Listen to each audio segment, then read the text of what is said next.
He said it on a Sunday evening, standing in the kitchen doorway with his arms crossed, and a tone that was very calm and very final.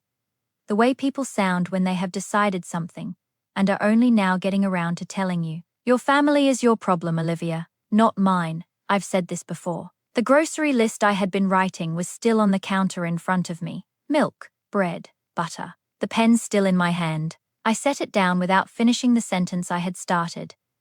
And I stood there for a moment, looking at the list and not at him. What he didn't know, what he had no way of knowing that Sunday evening, was that the direct deposit I had been quietly processing on his behalf for the past 4 years, $3,000 every single month into his parents' checking account, was going to look very different to me by morning. He walked back to the living room. I heard the television come on.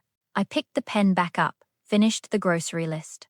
And then I sat down at the kitchen table and started thinking about what I actually controlled in this marriage and what I was going to do with it. To understand how we got to that Sunday evening, you need to know where we started, and that starts a long way back. My name is Olivia Marsh. I am 41 years old, and I work as a senior HR director at a mid-size healthcare company headquartered in Columbus, Ohio. Columbus is one of those cities that doesn't get much attention from the outside, but is actually a genuinely good place to live.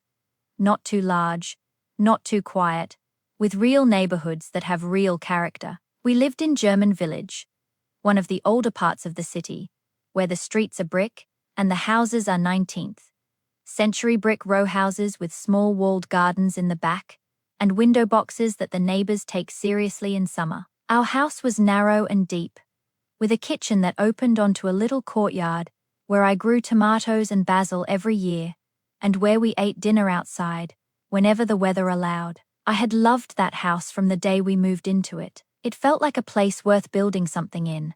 My job is, at its core, about people and systems. I manage a team of 12, oversee benefits administration, handle employee relations issues, and sit in on more meetings than any single human should have to endure in one lifetime. What the work actually requires, what it trains you for, whether you intend it or not, is a particular kind of attention.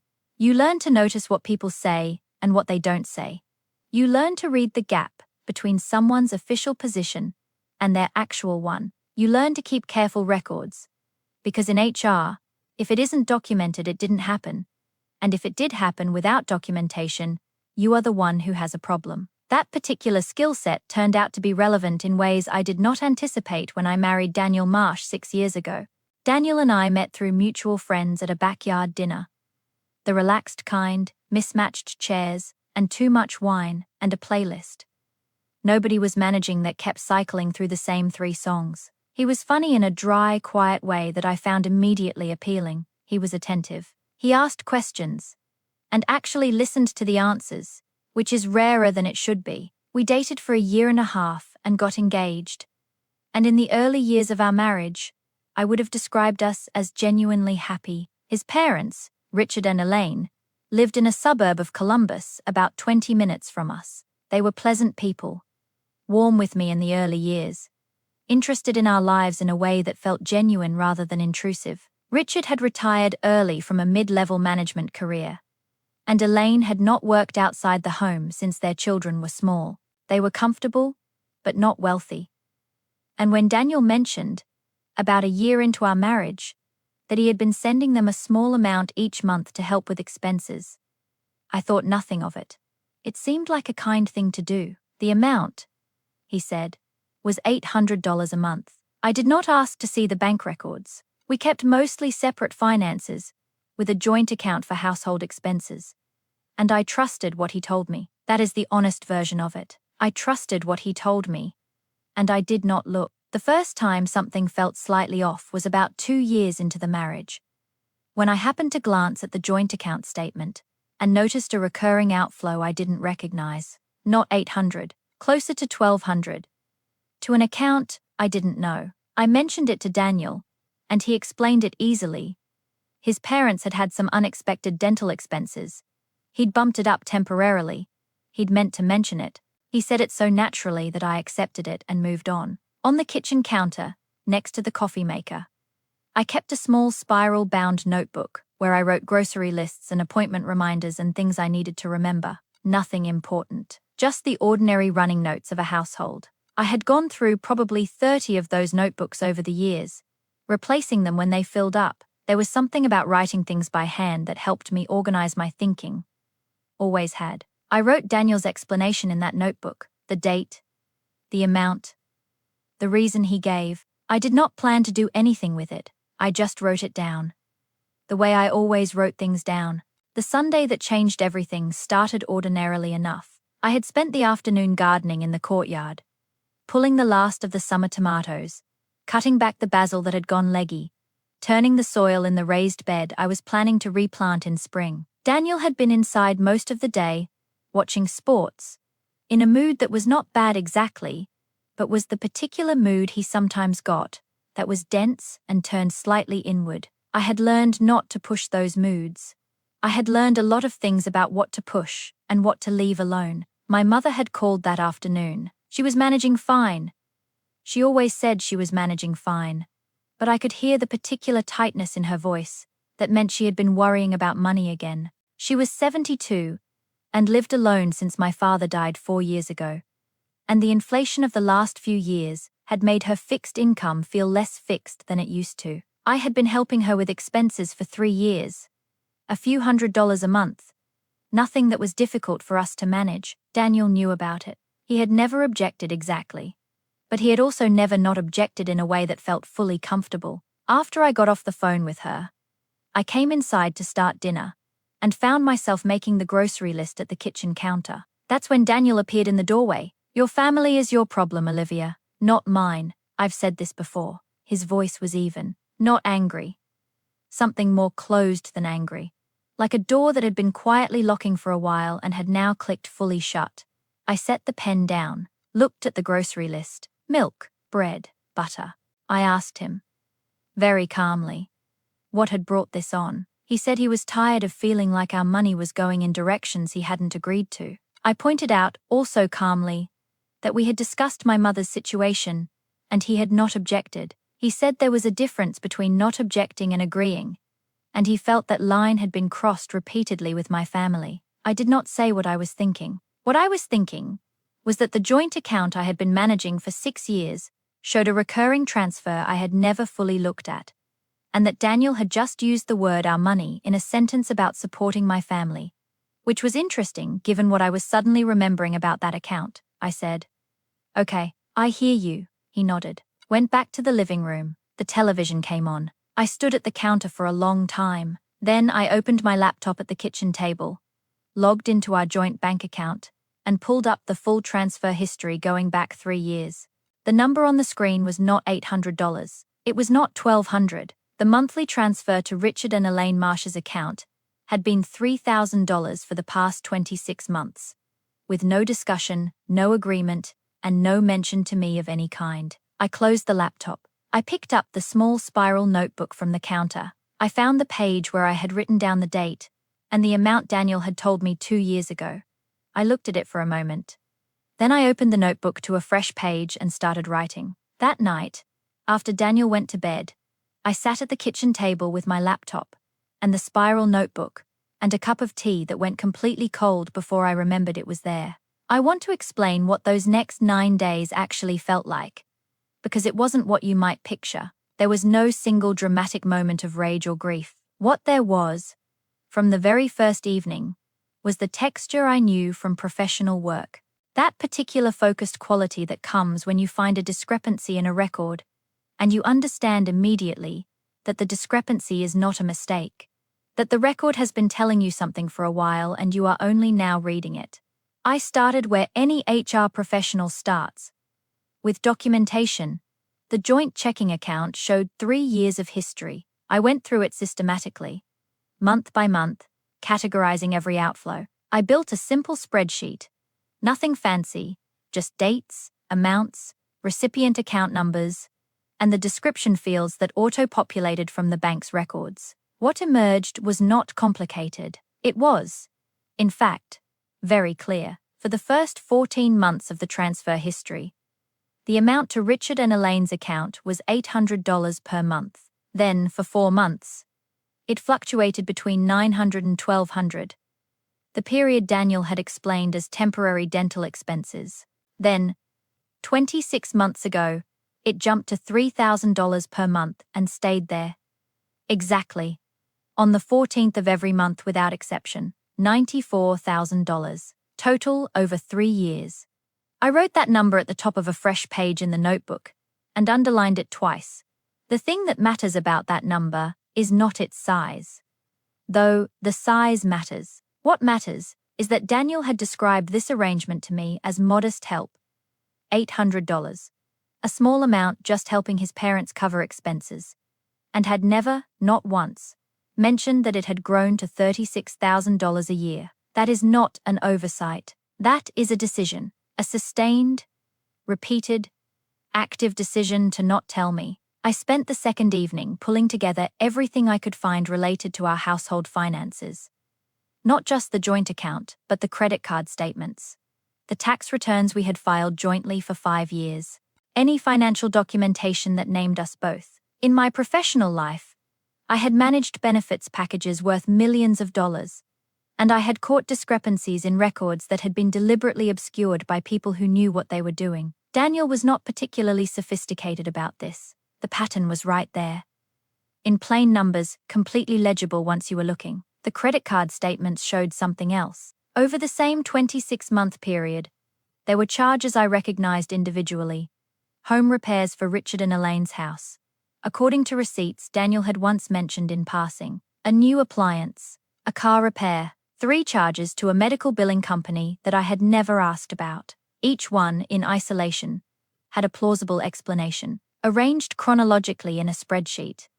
They added another $18,000 to the total, $112,000. In 3 years, without my knowledge or agreement. The spreadsheet took me most of that first night to build properly, not because the data was complicated. It wasn't. But because I was being meticulous in a way that mattered. Every entry had to be traceable to the source document. Every total had to be independently verifiable. In HR work, documentation that can't be tied back to a primary source is documentation that doesn't hold. I was applying the same standard to my own marriage that I would apply to a workplace investigation. And there was something both strange and clarifying about that. By 1 in the morning, I had the full 3-year picture laid out. I printed it and read through it once more with a red pen in hand, checking each line against the bank statement on the screen. Every number matched. Every date matched. The total at the bottom of the column, $94,312, was accurate to the cent. I put the pen down. The house was completely quiet around me. Daniel was asleep. Outside, the German village street was dark and still. Just the sound of the occasional car going past on the main road 2 blocks over. I sat there for a while without doing anything. Not thinking exactly. Just sitting with what the numbers said. Letting the full shape of it be what it was. The next morning I went to work as usual. I had 4 meetings, and a performance review, and a benefits enrollment question that took 45 minutes to resolve. I was completely present for all of it. I have always been able to compartmentalize in that specific way. It is probably the thing that makes me effective in my role, and also, I suspect, the thing that made it easy for Daniel to count on my non-attention at home. A woman who is completely focused at work is sometimes a woman who assumes that things at home are functioning as described, because there is simply not enough attention left over to verify everything. That assumption had been expensive. On the 3rd evening, I went further back in our joint financial history than I had planned to. The account records only showed 3 years of detailed transaction history online, but I had paper statements in the filing cabinet going back further. I kept everything, always had, which Daniel knew and had apparently not considered a risk. The paper statements showed the $800 transfer going back to the beginning of our 2nd year of marriage, 5 years total of some level of payment to his parents. Total, when I added the earlier period at the lower amount, was closer to $106,000 over the full 5 years. I wrote that number down, then I sat and looked at it. $106,000 in 5 years, of which I had been told about a fraction, in a deliberately minimized framing, and had not thought to verify because I trusted the person doing the describing. The thing about working in human resources is that you spend a significant portion of your professional life dealing with the consequences of misaligned expectations. Situations where two people thought they had an agreement, and it turns out they did not, or where one person allowed a situation to continue without addressing it, and the other person assumed that silence meant consent. You get very clear, over time, about the difference between a misunderstanding and a decision. Misunderstandings are generally mutual. Decisions leave a trail. This had a trail, and the trail was 5 years long. I called my closest friend, Priya, on the 4th evening. She and I had worked together for 3 years before she moved to a different company, and she had a quality I valued above almost any other. She was honest with me even when it was uncomfortable. She came over that evening and sat across from me at the kitchen table, the same table where I had been working every night. And I walked her through the spreadsheet. She read it carefully. She asked 2 questions, both of them clarifying and precise. Then she looked up at me and said, "Olivia, he didn't just hide the amount. He used your trust as a budget. Every time you didn't ask, the number went up." That sentence, I have turned it over many times since that evening. She was right, and the rightness of it settled something that had been slightly unsteady in me since Sunday night. This was not a miscommunication. It was a system that required my non-attention to function, and that had been running on my non-attention for 3 years. I looked at the small spiral notebook sitting at the corner of the table, open to the page where I'd written the transfer amounts and Daniel's explanations from 2 years ago. The ink slightly smudged on the date because I'd written it quickly. I had kept that note for no conscious reason. I had simply been someone who wrote things down. Now I was sitting here grateful for every single page. Priya stayed until midnight. She helped me think through the next steps. Not what to do about Daniel yet. That was a separate question. But what documentation I needed and what order to gather it in. By the time she left, I had a list. Before I tell you what I found next, tell me, what time is it where you are right now? Where are you watching from? I'm always surprised how far these stories travel. I want to pause here because what came next is the part that changed the shape of what I was looking at. Not the amounts, which I already knew, but the specific mechanism of how the money had been moving and who had put that mechanism in place. Over the following 5 days, I gathered everything on that list. The tax returns showed that Daniel had been filing a family support deduction that we had never discussed.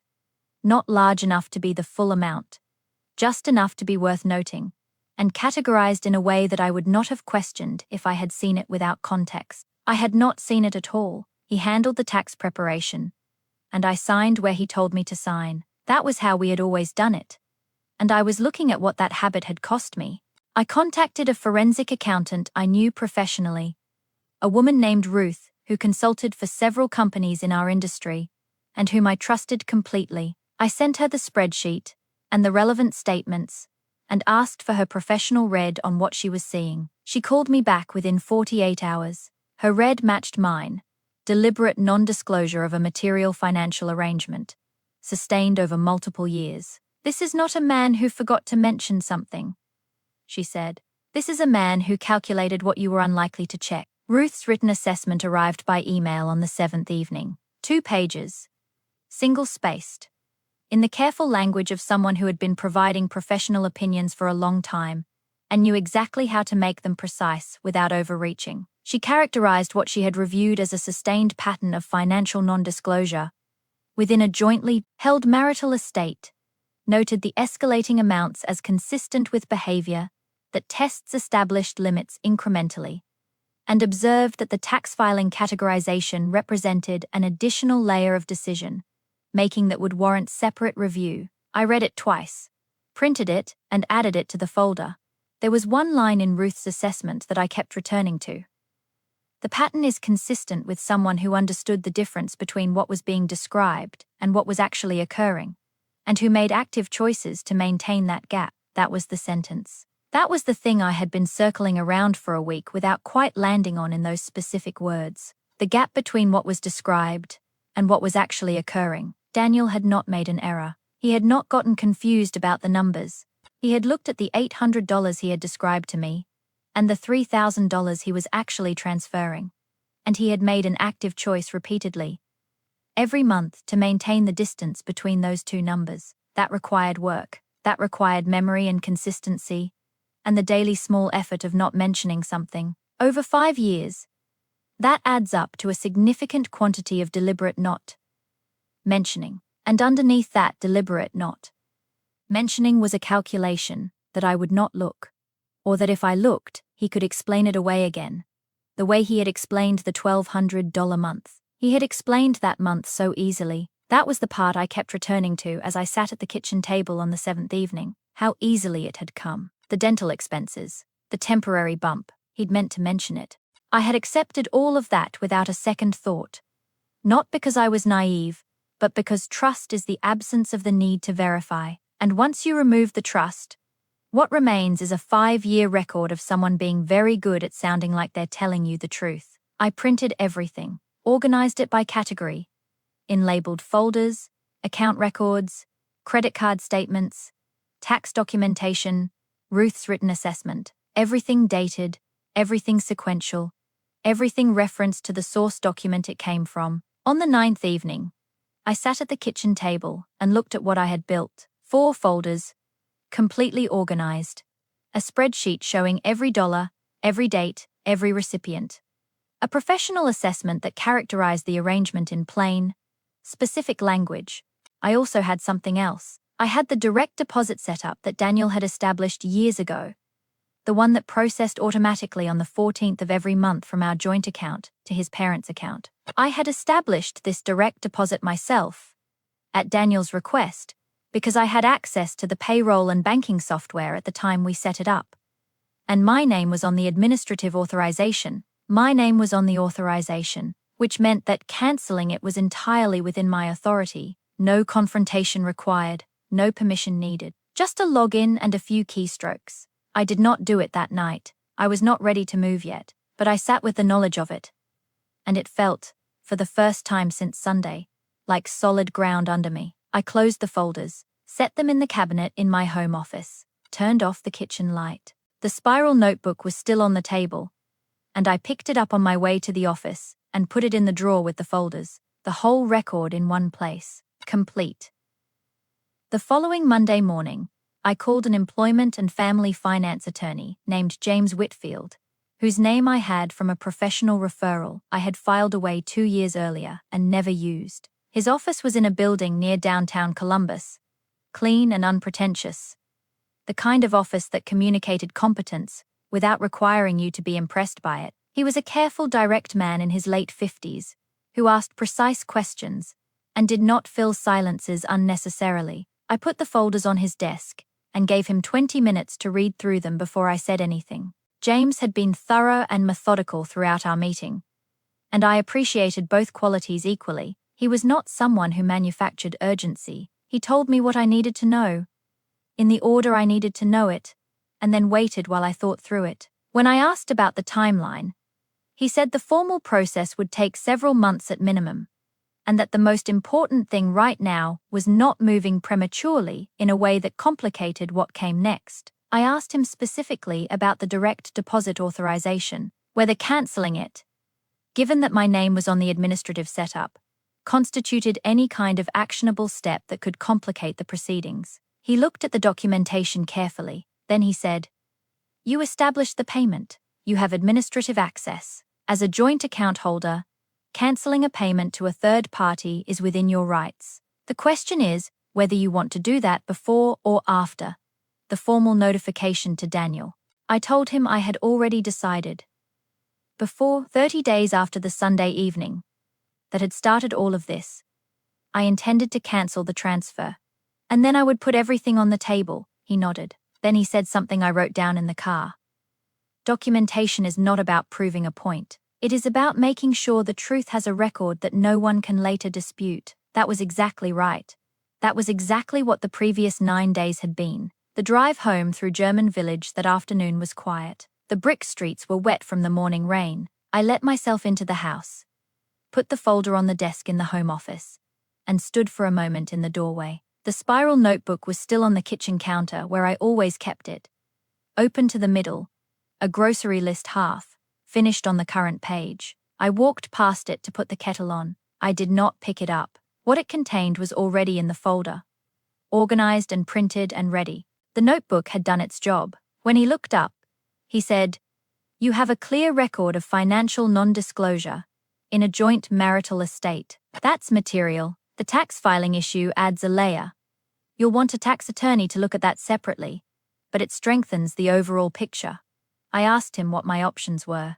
He said there were several, depending on what outcome I was looking for. He laid them out plainly, one by one, with the specific legal mechanisms attached to each. I listened without interrupting. When he finished, I told him which option I wanted to pursue, and why. He said, "You've thought about this carefully." I said I had been thinking about it for 9 days. He scheduled a follow-up for the following week. I drove home in the early afternoon through the German village streets where the brick sidewalks were damp from the morning rain, and the maple trees along our block had already turned fully yellow. The light was that particular late October quality, low and warm and slightly unreal. The way autumn light in Columbus gets in the last week of the month. I let myself into the house. Daniel was at work. Kitchen was quiet. The courtyard visible through the glass door at the back. The tomato plants brown and done now, pulled and composted. The raised bed bare earth. I made coffee and stood at the counter and looked at the spiral notebook still sitting where I'd left it that morning. I thought about what my mother had sounded like on the phone that Sunday afternoon. The tightness in her voice. The way she had said, "I'm fine," in the specific way that means she was managing, but wished she didn't have to manage quite so hard. I did not say anything about that to the notebook. Some thoughts don't need to be written down. They just need to be held. The room was quiet while I went through the documentation. Daniel's attorney made a note on the legal pad in front of him, but did not speak. Daniel looked at the table. His hands were flat on the surface in front of him. Not folded. Just flat. Fingers slightly spread.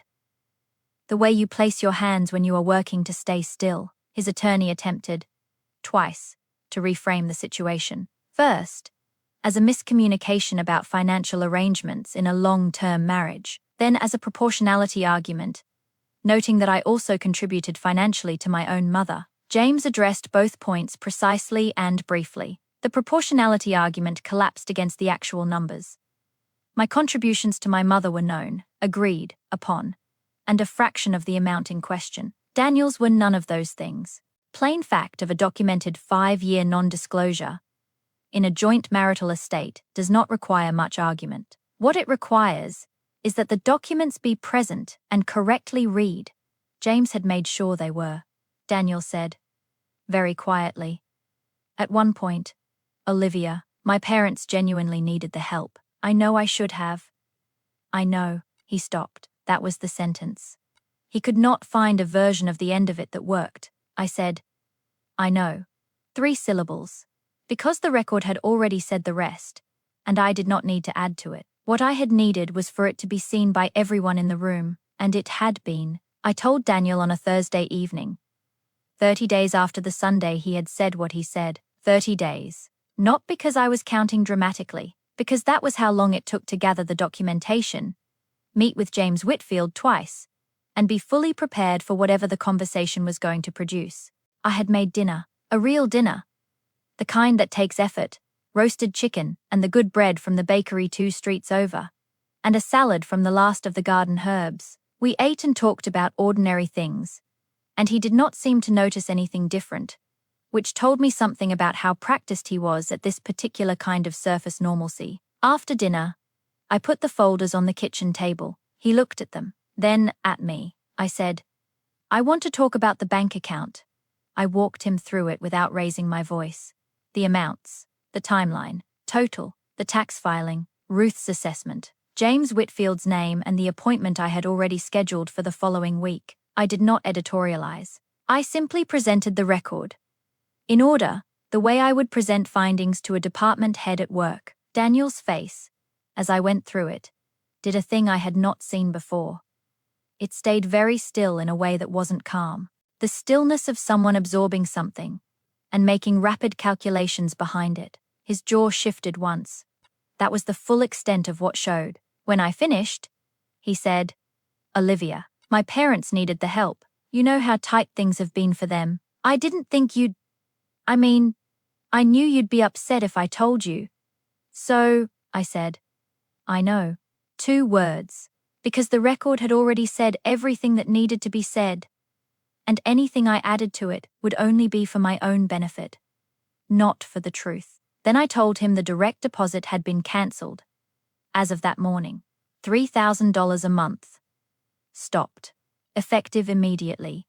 He went very still in a different way. I told him James Whitfield's firm had been retained, and that we would be having a formal conversation about the marital finances, with both our attorneys present within the next 2 weeks. I told him I was not asking him to leave the house tonight, but that I needed him to understand the situation had changed. On the counter behind me, the small spiral notebook was lying closed. The pen I always kept clipped to the cover still there. The whole record of the previous 30 days inside it. It had started as a grocery list. It had become something else entirely, a document, a witness. The quiet accumulation of everything I had not been ready to see until the moment I was. The settlement took 4 months to finalize, and was, in the end, straightforward in the way that things are straightforward when the documentation is clean. The diverted funds were classified as a marital asset that had been unilaterally redirected, and the settlement division reflected that. James had built the case precisely, and the other side had very little to contest with. The tax filing issue was handled through an amended return process that was resolved separately.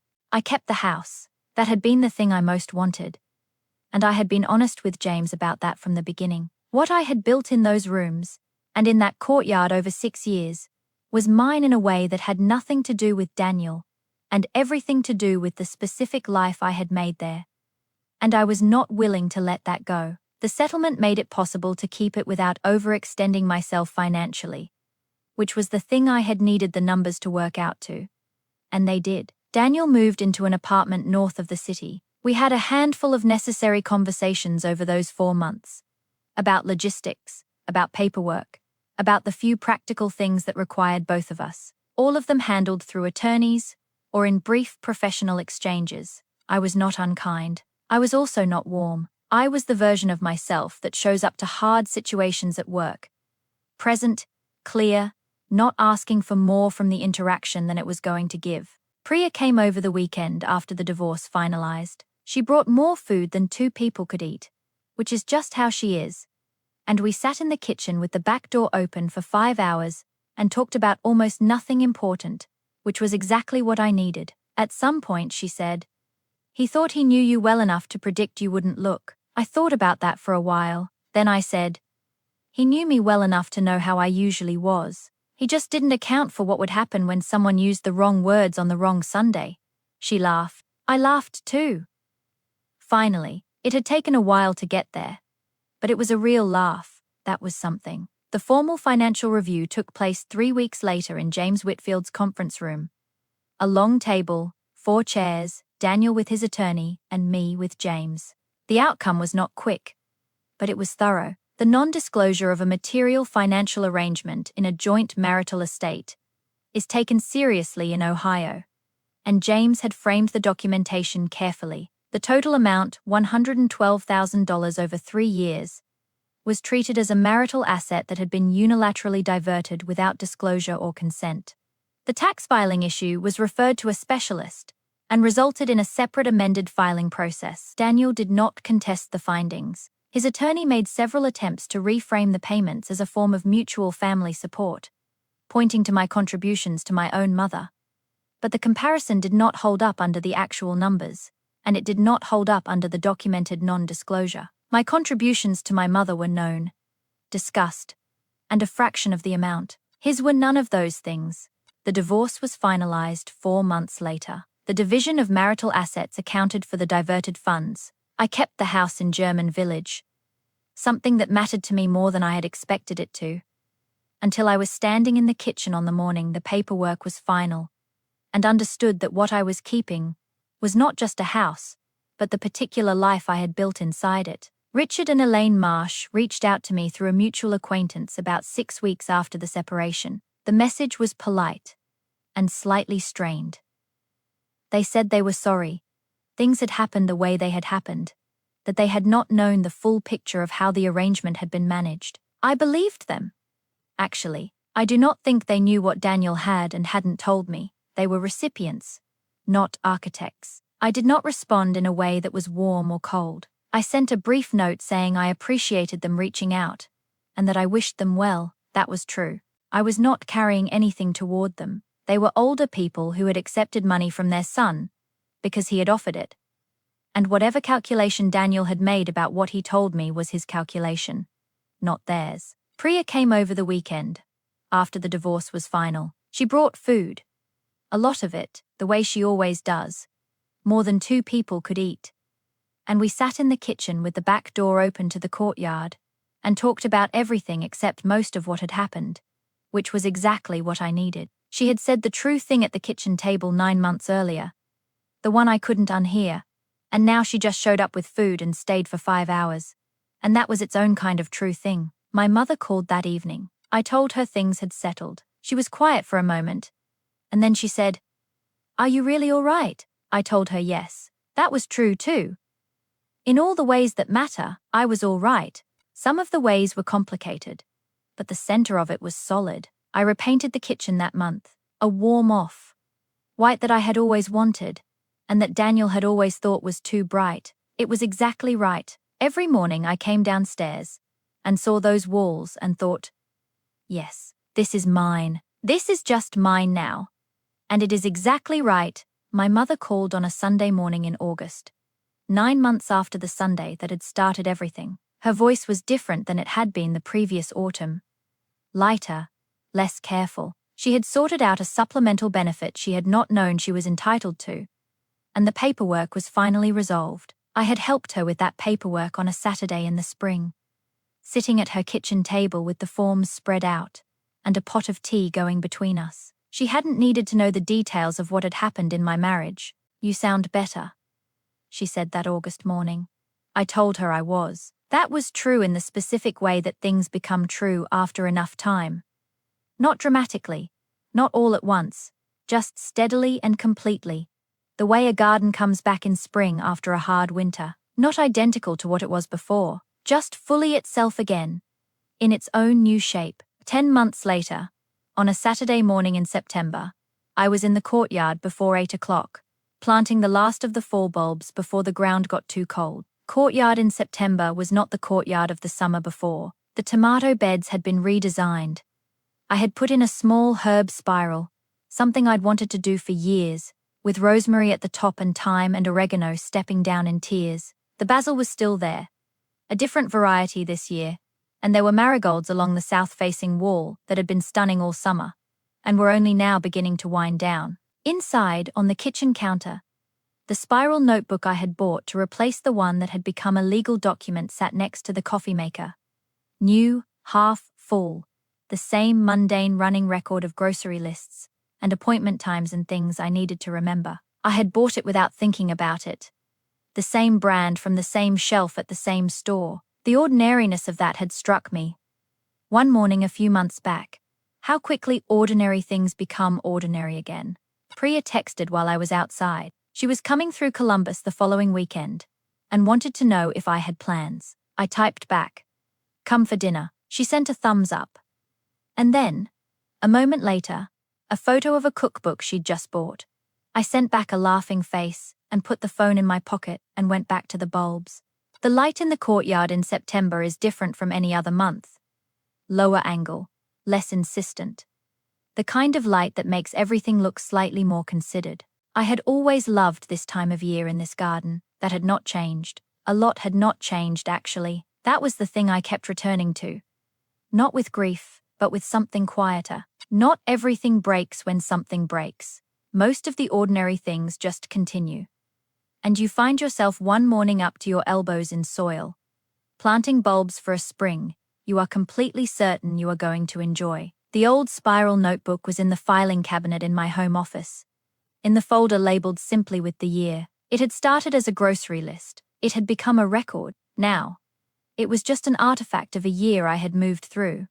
Kept because I kept things, meaning nothing beyond that. Or meaning exactly that I had been paying attention, and the attention had mattered, and then life had continued. Some losses, when you get to the other side of them, turn out to have been a clearing, not a gift, not something you would have chosen, just space, where something heavy used to be, that turns out to be exactly the right size for what you build next. Here is what I keep thinking about. Even now, on ordinary Saturday mornings, when none of this is anywhere near the front of my mind, when someone decides that your family's needs are a burden, while quietly directing far more of your shared resources toward their own family, what does that say about whose life they thought they were actually building, and how many of us are inside financial arrangements we believe we understand? Because we trusted the person who described them to us and never looked at the actual numbers. I don't have clean answers. I'm not sure questions like these have them. What I know is that the decision to actually look, at the account, at the records, at the full picture I had been trusting someone else to describe for me, was the decision that gave me back the ground I'd been standing on without knowing it was shifting. Not a dramatic decision, just a quiet one. A login, a spreadsheet, a notebook and a pen, and 9 days of careful attention. The truth was already there. It had been there for 3 years. It only needed someone to read it. Thank you for spending this time with me. If this story stayed with you, I would be honored if you shared it with someone who might need it. Leave a comment and tell me where you are watching from and whether you have ever had to choose truth when silence would have been easier. I read every single one. If you want more stories like this one, subscribe. I have many more to share, and I would love to have you here for the next one.